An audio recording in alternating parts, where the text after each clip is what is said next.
Des milliers de manifestants anti-gouvernementaux se sont rassemblés dimanche soir devant le bâtiment du Parlement serbe à Belgrade pour réclamer une fois encore la démission du président Aleksandar Vučić. La police anti-émeute a été déployée pour les contenir. Les tensions à Belgrade sont montées d'un cran au lendemain de la commémoration samedi à Novi Sad du premier anniversaire de la catastrophe de la gare ferroviaire qui a tué 16 personnes. Ce jour-là, la voûte de la gare rénovée de Novi Sad s'est effondrée, un accident que beaucoup imputent aux politiciens au pouvoir qu'ils considèrent comme corrompus. La mère de l'une des victimes a entamé dimanche une grève de la faim près d'un camp de tente situé à l'extérieur du Parlement et a apostrophé la police.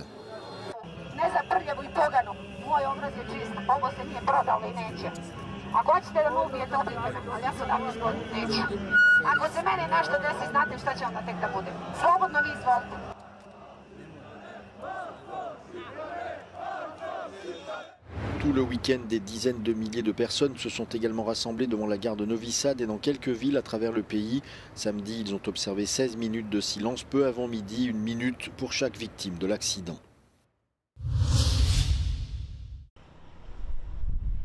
Israël menace d'intensifier ses attaques contre le Hezbollah si le gouvernement libanais ne parvient pas à désarmer le groupe. Le Premier ministre israélien Benjamin Netanyahou invoque un cas de légitime défense, affirmant que le Hezbollah cherche actuellement à se renforcer.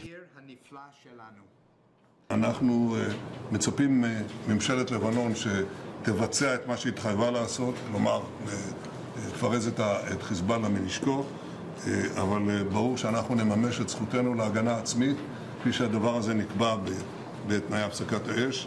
אנחנו לא ניתן ללבנון להפוך לחזית מחודשת נגדנו, נפעל ככל שצריך.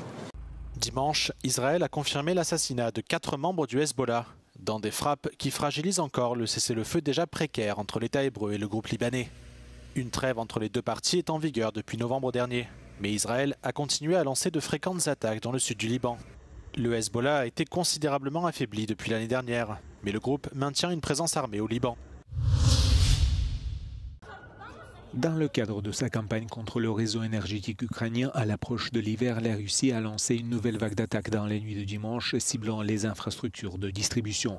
Toute la région de Donetsk a été privée d'électricité avec les travaux en cours ce dimanche. Près de 60 000 personnes avaient subi des coupures de courant suite aux frappes sur la région de Zaporizhia. Вискочив на вулицю, диму дуже багато було. У мене на кухні вибило вікно. Диму було таке, як угар такий.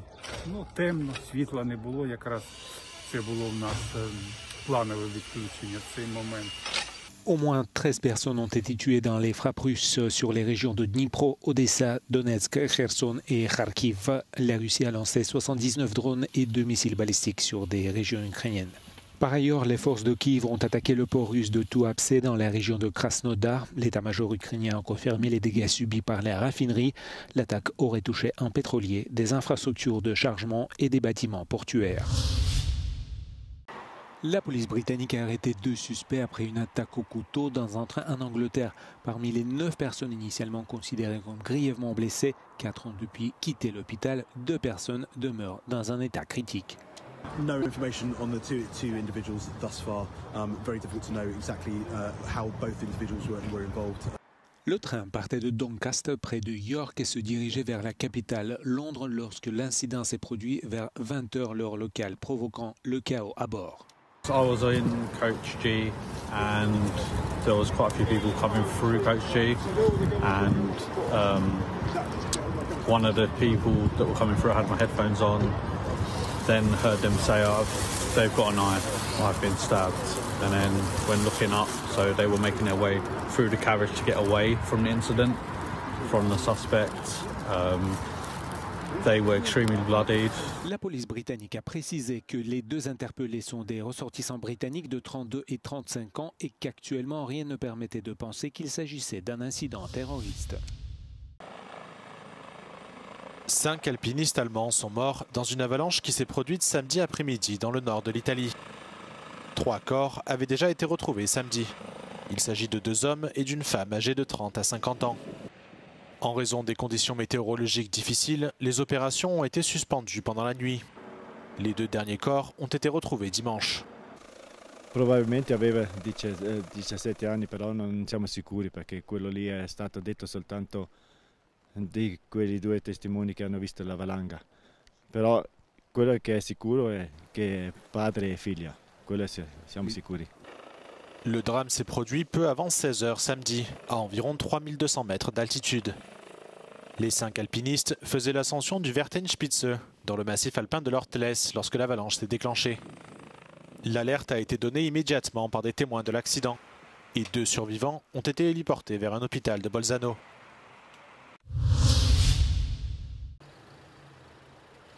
L'Union européenne a décidé de ne pas présenter de nouveaux objectifs climatiques avant le lancement de la COP30 au Brésil.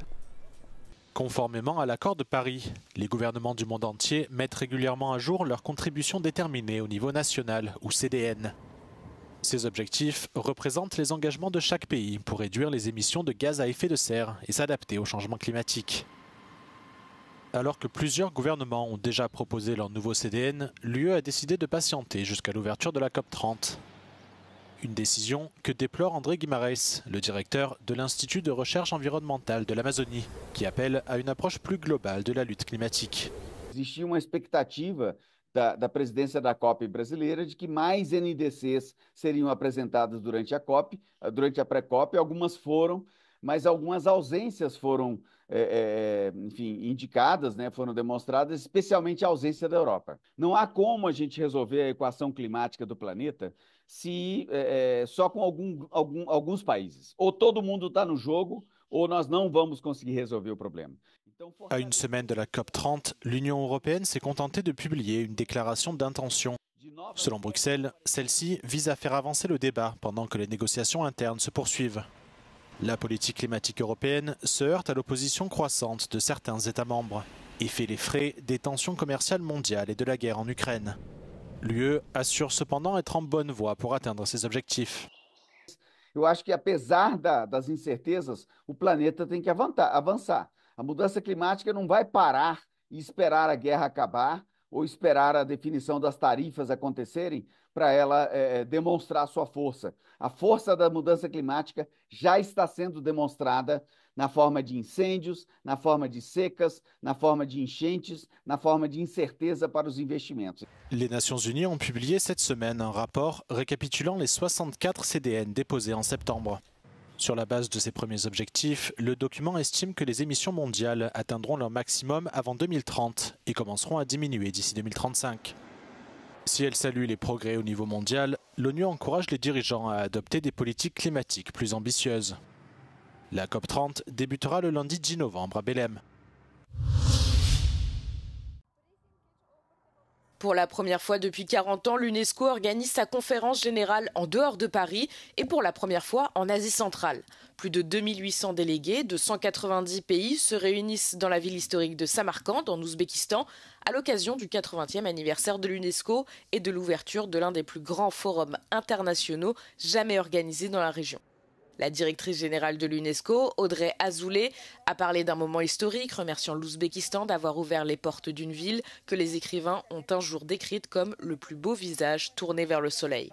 Le président de l'Ouzbékistan, Shavkat Mirziyoyev, a exhorté les États à renforcer le rôle de l'UNESCO en tant que plateforme de coopération constructive et a présenté un programme politique basé sur l'éducation, la technologie et le patrimoine. Tashkilotga a'zo davlatlarning yangi O'zbekistonda amalga oshirilayotgan keng ko'lamli jadal islohotlarga bo'lgan yuksak ishonchining yorqin ifodasi deb qabul qilamiz. L'Ouzbékistan a proposé une plateforme mondiale sur l'éducation inclusive, une école intelligence artificielle pilote, un institut international pour le patrimoine numérique et une académie de l'UNESCO sur le leadership des femmes. Samarcande a été choisie car elle est non seulement un carrefour de la route de la soie, mais aussi un centre moderne de la connaissance où le patrimoine ancien et l'innovation se rencontrent. Les présidents de la Serbie et de la Slovaquie étaient présents en tant qu'invités d'honneur, alors que le forum ouvrait un nouveau chapitre de la coopération internationale en matière de culture et d'éducation, Samarcande se trouvant une fois de plus au cœur du dialogue mondial. Le gouvernement polonais travaille sur sa stratégie numérique nationale. L'avenir des entreprises polonaises opérant dans des secteurs tels que l'informatique et les télécommunications peut dépendre de ce document. Dzisiaj to jest konkurencja globalna, czyli jeżeli wiemy, że konkurenci globalni mają capeksy na poziomach niewyobrażalnych, to jeżeli my do tego wyścigu nie zechcemy podejść, to nas po prostu nie będzie. Les représentants du secteur des télécommunications présents à la conférence KIKE 2025 ont le plus souvent cité la bureaucratie et les lois qui ne protègent pas nécessairement les entités européennes comme les principaux défis auxquels ils sont confrontés. Nam nie wolno robić w Europie mnóstwa rzeczy, szczególnie w Polsce, mnóstwa rzeczy, których właśnie w Stanach Zjednoczonych czy w innych państwach można i później tamte technologie powstają, rozwijają się, bo tam nie ma zakazów, a kiedy przychodzą do Polski okazuje się, że jednak przeciskają się przez ten system prawny. Le nouveau président de l'Office des communications électroniques, nommé il y a un mois, assure les entreprises polonaises de son soutien. Mamy do czynienia z bardzo dużymi graczami, ale niestety spoza Europy. I teraz, żeby dać szansę naszym podmiotom, polskim podmiotom, ale w ogóle europejskim podmiotom, musi nastąpić regulacja rynku pod kątem takim, że będą nałożone obowiązki na tych największych graczy po to, żeby dać szansę i przestrzeń dla rozwinięcia się mniejszych, którzy są szybsi, bardziej innowacyjni, ale nie mają takiego kapitału. Selon le ministère des Affaires numériques polonais, la stratégie numérique de l'État devrait être publiée dans les prochains jours.